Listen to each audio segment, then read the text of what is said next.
সুন্দরবনের অন্যতম পর্যটন স্থল কৈখালীতে বেহাল জেটিঘাট।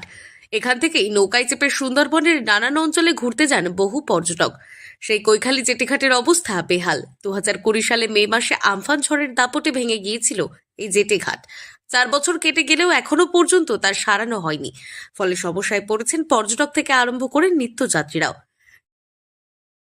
পর্যটক কোথায়? হ্যাঁ, আবার ফুটে যাবে ব্যবসা। জেটিঘাটে এই হাল। একটা ঘাট পাটি এনে ঘাটে ধরা যায় না, দুটো ঘাট না হলে খুব অসুবিধা। ঘাটটা ভেঙে আছে, ঘাটের হাল খুব অসুবিধা হচ্ছে। কি চাইছেন আপনারা? একটা পল্টন ঘাট হলে খুব ভালো হয়। পল্টন ঘাট তো আজ কয়েক বছর হই করে হচ্ছে না। শীতকালে শুরু হয়ে গিয়েছে উৎসবের মরশুম।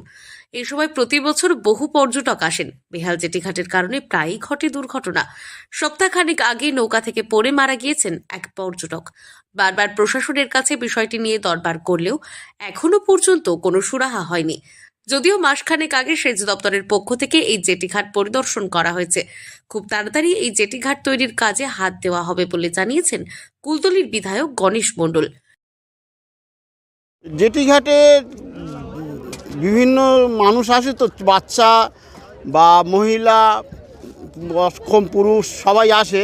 জেটিঘাটটা একটু তাদের উপযোগী করলে তারা যাতে ভালোভাবে নামতে পারে, উঠতে পারে এবং তাদের যাতে না কোনো অসুবিধা হয় সেইভাবে একটু রিপেয়ার করলে বা একটু মানে উন্নত মানের করলে একটু ভালো হয়, যাতে তাদের সুবিধা, পর্যটকদের সুবিধা হয়।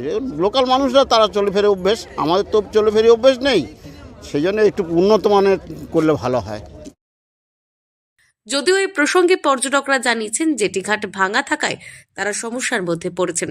তার পাশাপাশি মহিলা ও বাচ্চা এবং বয়স্করা যাতায়াতের ক্ষেত্রে সমস্যায় পড়েছেন।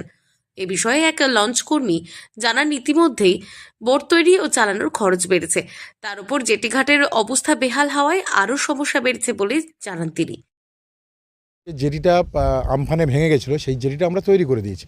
পরবর্তী সময়ে আমরা পল্টন জেটির জন্য আমাদের ট্রান্সপোর্ট ডিপার্টমেন্টকে আমরা জানিয়েছিলাম এবং সেখান থেকে টাকাও স্যাংশন হয়েছে। তারা 2-3 বার এসেছে, এখানে মাটিও সয়েল টেস্ট হয়ে গেছে। আমরা আশা করছি খুব তাড়াতাড়ি মাসখানেকের মধ্যেই কাজ শুরু হয়ে যাবে। বেহাল জেটিঘাটের কারণে অনেকেই নৌকায় উঠতে ভয় পাচ্ছেন বলেই তিনি জানান। এদিকে শীতকালে বহু পর্যটক সুন্দরবনে ঘুরতে আসে, আর সুন্দরবনের প্রবেশদ্বার কৈখালী। আর এখান থেকেই বোট বা লঞ্চে করে বিভিন্ন জায়গায় ঘুরতে যায় পর্যটক। আর যদি এই জেটিঘাটের হাল হয় তাহলে তো সমস্যায় পড়তেই হচ্ছে। নতুন বছরের শুরুতে জেটিঘাটটি যদি সংস্কার বা নতুনভাবে রূপ দেওয়া হতো তাহলে পর্যটক থেকে শুরু করে লঞ্চ অনেকটাই উপকার হতো।